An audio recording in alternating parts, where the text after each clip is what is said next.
that kind of fits into the next topic where, caring so much about your physical appearance that it consumes you, like looksmaxxing, right? You know what looksmaxxing is. You guys don't, but looksmaxxing is the idea of trying to have the perfect ideal face or like physique that women are into. So it's like having the perfect facial thirds and all that kind of stuff. And it's like, I do think beauty is a pursuit of noble acclaim, right? Like there's one thing Fyodor fuck, why can't I pronounce his name anymore? Yeah. One thing that he said is that beauty will save the world. And I agree with him. He was talking about like in terms of like ideas and like trying to strive for like a beautiful society, like a good society. But I also think like, trying to present our best self in terms of our physical appearance and, the way we set up our environments, like this is a good thing. Like it's good to have visually appealing things around you. It boosts your morale. It boosts your self-esteem. So yeah, it's good to work on your appearance and to try to appear somewhat appealing. Mm-hmm. But we got to remember that there's a balance, and you have to you can't get too consumed by it. For me, the balance is simple. If you start to feel insecure about how you look when you don't look max, because I'm not gonna wear my flyest shit. I'm not gonna be the guy. Kanye West actually has a good quality. It's like he's so insecure that he got to wear at least one of his watches when he goes to the deli. If you get to that point where your active appearance, if you don't have that standard, you set yourself up for noble events, and you're walking around regular degular, and it's making you insecure, I think you probably took looksmaxxing too far. Yeah. Right? Match the occasion, but match who you are. I'm not going to be the flyest man in the deli, but I'll still be confident in the deli. Right? Knowing the place and time creates the release of that need. But beyond that, the coolest thing is when you can show up anywhere looking however, and you don't really care. There's a balance to it, right? Yeah, I'm not going to go to, for example, let's say you had a wedding one day. Yeah. I'm not going to go to the wedding. Yeah, I'd kick your ass out. Right? I'm not going to go to the wedding bagging up, dirty clothes, unshaved, unkept. I'm going to go to the wedding like it's a wedding for your sake of respect. Yeah. But if I show up to a wedding like that, do you think that is going to make me insecure? There's a difference. Yeah. Right? There's right and wrong, but there's also that insecurity. Yeah, I remember me and Ray kind of spoke about this, where I was saying let's imagine, once we build this this channel to a certain level, and let's say we're hiring people to work for the channel, me and Ray, very easygoing guys. You're all easygoing guys. If a dude walked into our interview and he was wearing a t-shirt and some pants, I probably wouldn't be, I'd at least want him to wear maybe a collared shirt or I let that man rock. No, I mean sweatpants. Oh yeah, no. Let me finish. No, I'm getting to that. But say he shows up in a t-shirt and some nice, not even nice, but some jeans. He looks normal. I'm okay, whatever. We'll interview. But if he shows up in fucking sweatpants and a fucking wife beater, I'm okay, you don't even have enough respect for me to at least somewhat look as if you don't even know if I'm looking for it, but you're not even trying to accommodate it. I was at least a t-shirt, bro. Yeah. A t-shirt's fine. I'm not gonna kill you. You don't know if I'm fine with that, but you assuming that I'm fine. You're not even trying to give off the best impression. That comes from the illusion of platform, right? Because if you're pulling this guy, he's gonna be on your platform. I would just let him rock. No, but that's not the thing. It's not about platform. It's about how much you are considering the person, right? Let me finish. Because I remember the other point we made. It's let's say Ray was going on a date, right? And he shows up to the date, and the girl shows up in some fucking clothes that she didn't wash, and her hair is unkempt. She clearly did not give a fuck about that date. She did not care. She was I can show up however the fuck I want. He's gonna give me food. Even if the person doesn't care about it, you have to go into it thinking that they do. And wanting to give your best. No, it's not. It's not even about how much they care. Yeah. It's about how much you care. Yeah, but that's what I'm saying. The care comes from oh damn, this person might. You should at least consider, if you should at least put some effort into making it seem like you are somewhat concerned about this thing and how it's gonna evolve. Yeah, does this thing have merit? Yes. Now, for me, I operate a little bit differently because I'm thinking in my head, okay, the guy shows up like that. I sit him down, interview him everywhere like nothing's wrong, right? I'd probably still interview him, but right? you know, But I'm probably not better gonna hire yet, him. I'd probably be the type like, oh shit, that's how we dress. All right, give me a second. Change up right there. Like, okay, we could all be bumming. Right? If you want to be comfortable, you're going to make the whole podcast comfortable, right? Fuck it. You want me in the tank top? We could be in the tank top. Chameleon for real. Man, show up with no shirt on. Oh, man, I'm Like, taking mine off too. Because the podcast thing is more interpersonal rather than a wedding. Oh no, I just meant like interviewing. No, I get what Gio's saying. There is a lack of respect when you're not matching the decorum in the some decorum of other people, right? If you like if you walk into someone's house and they don't want shoes in their house and you're walking with your shoes, nice ass kicks, you're disrespecting them. on the rug, you can get that. There's this like uniform understood etiquette, right? Mm-hmm. When it comes to when you want to interview or how to conduct yourself. Even if somebody, you might meet somebody that doesn't share that, right? Like they don't care. Like you said, you might not care about having a collar shirt or whatever. Yeah. But you should go into that situation thinking that this person might care about that, or I want them to, like going back to what you said, I want them to see that I care, that this is important to me, and I want to give off that impression. So if you go into it where, you know, maybe not with a button down on, or you know, just wearing whatever you would wear, and even if you're not trying to explicitly say that, oh, I don't give a fuck, like that's just how you dress, it's interpreted. You know that might be received that way from the other person, and you knowing that should factor into how you proceed when you're trying to get something from them. That's why they say put your best foot forward. Yes. Right? Like if you know exactly where you're going into, exactly what's required, put your best foot forward. Yeah, it works very well with dating. Where it's like, well, we don't really date. We be approaching. We just fly around. Like but I'll say when it comes to meeting women, right? We date. You could date me for the 5 minutes I'm in front. Like for the 5-10 minutes I'm in front of you, we're on a date. Yeah. But yeah, like when we meet a woman, we put our best foot forward. We're still true to ourselves, but we're presenting the best version of ourselves. Right. You know? The best comes with negatives too. Like if I had, I'll give you an example. Let's say the guy could not get a button up. He could not get fly clothes. Let's say I'm in the podcast with somebody who's down, out, whatever, but they have good things to say. If he's dressed in a way that's not suiting, reflect on his situation, say, okay, it's fine. Yeah.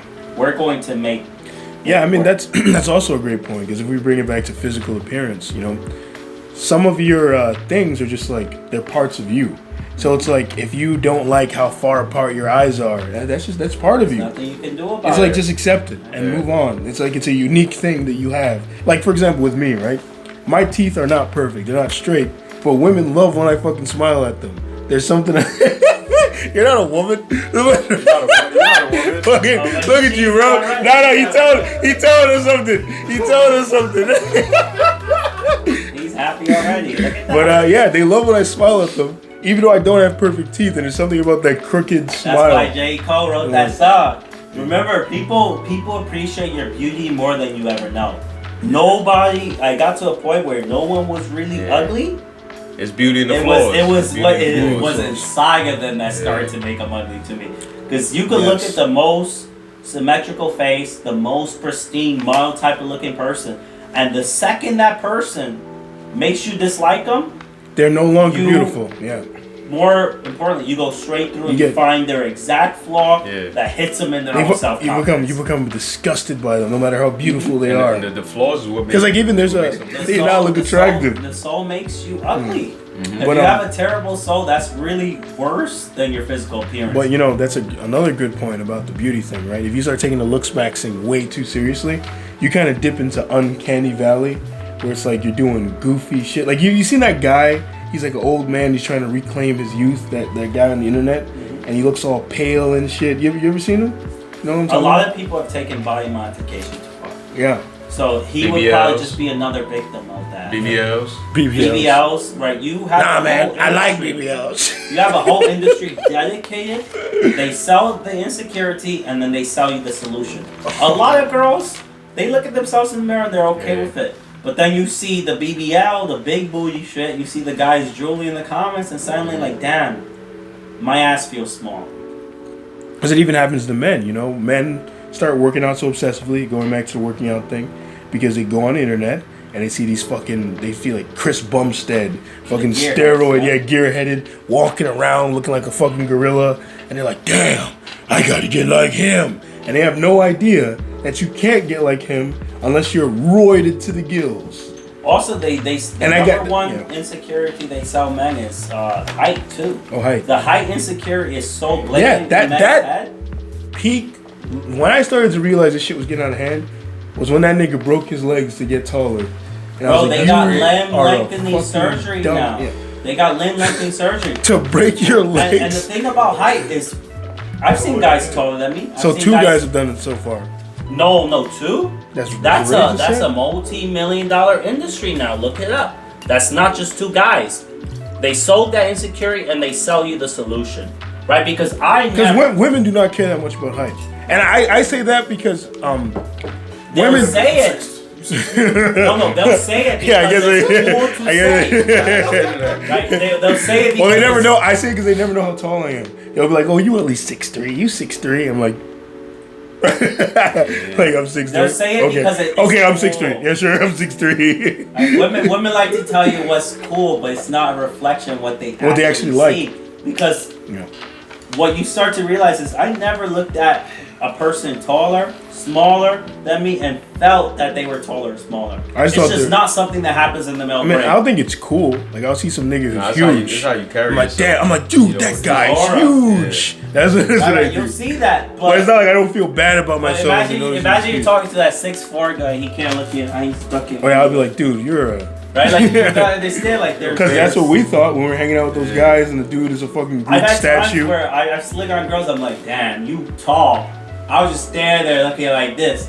In her head, suddenly she just feels herself shrink, and then suddenly you grow big. Because if you take like various drugs, you'll have that experience where objects are shrinking and growing in size. If you delve in alcohol, that's one thing drugs do. The perspective, it'll just randomly shift on you. But you start to realize how fake that like illusion is, because nobody gives a shit. Men have not given a shit. Alexander the Great was 5 feet? He's recorded as 5 feet. You look up, okay, you dive deeper. Okay, he's 5'6". Nobody gave a shit about that when they looked at the man. That's a modern illusion.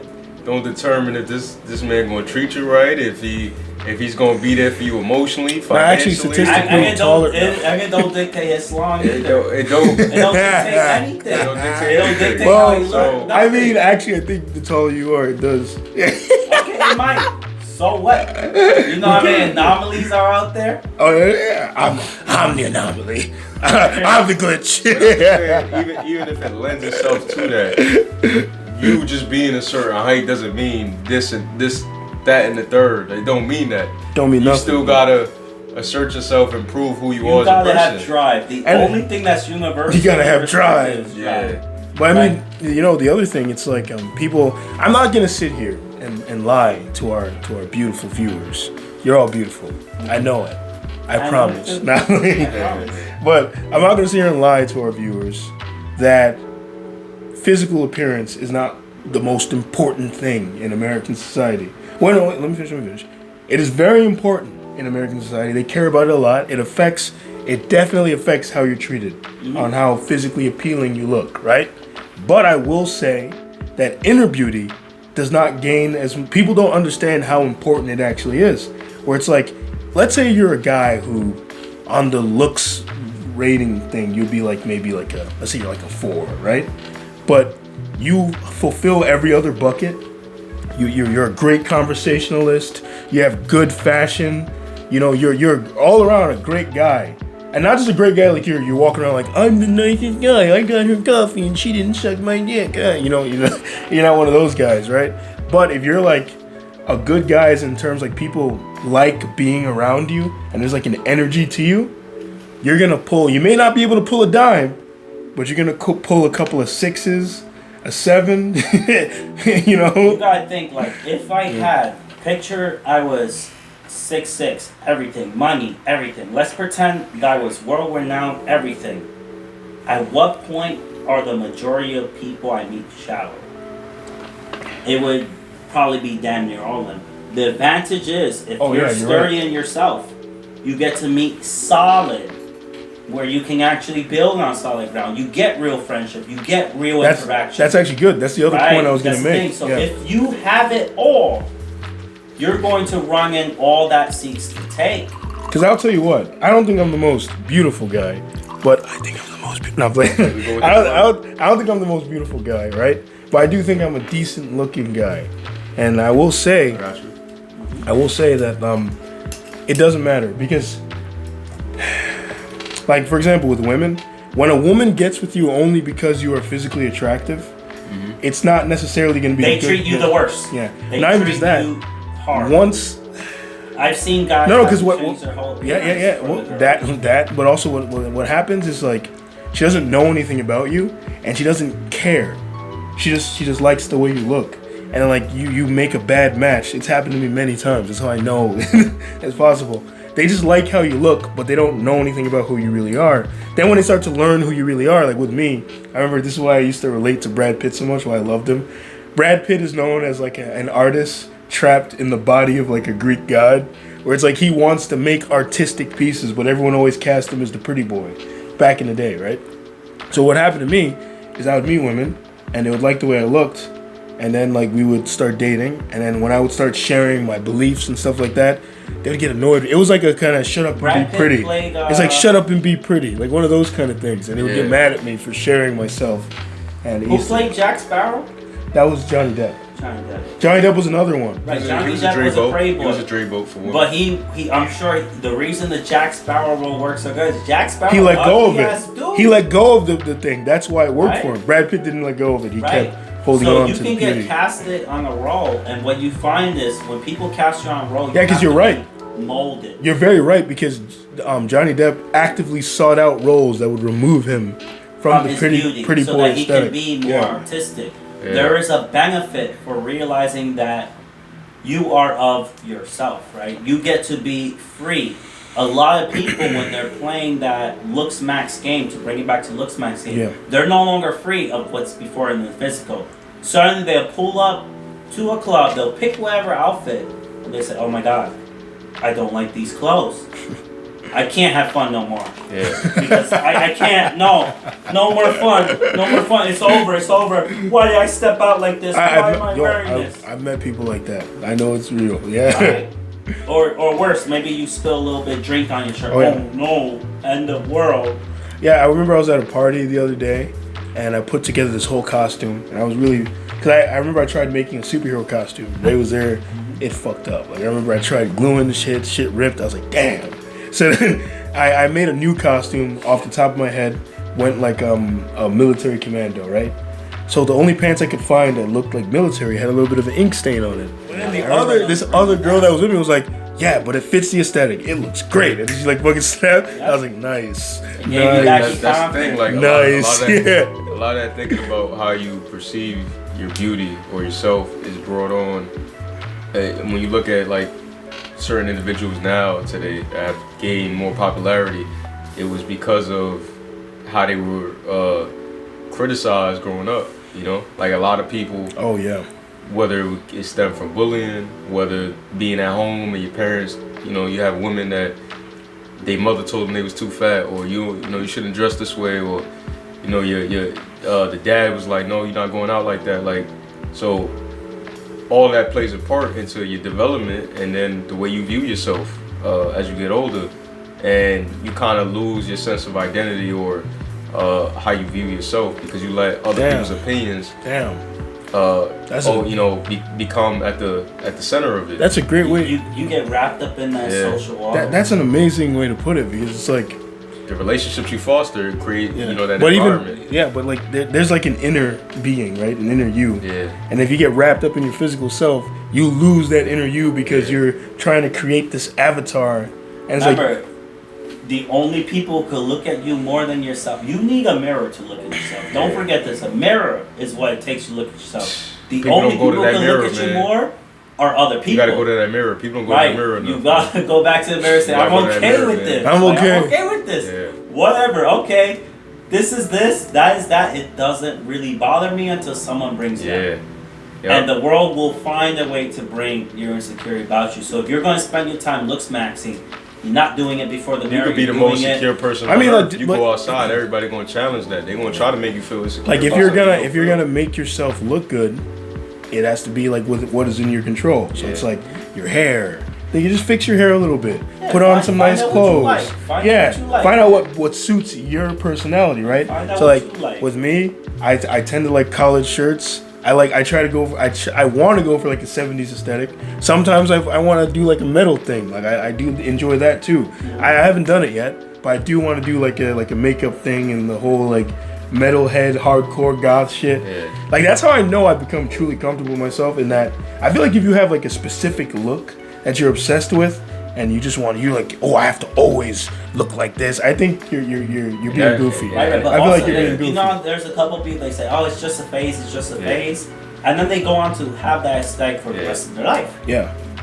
But that was them. Yeah. Right? Like, you gotta understand, there's aesthetics, there's social order, right? Because I can't show up to the wedding in my work attire, right? Because I will say, physical appearance, like in the video, the short we're filming, that's coming soon. The short film that we're making. I feel like when you're crafting a self, it's like a creative process. Physical self, you're making an artistic piece. That's how I view it. So even when I remember when I first tried like a goth thing, I was like, I had fun with it because it was like a nice artistic. That's how I looked at it, right?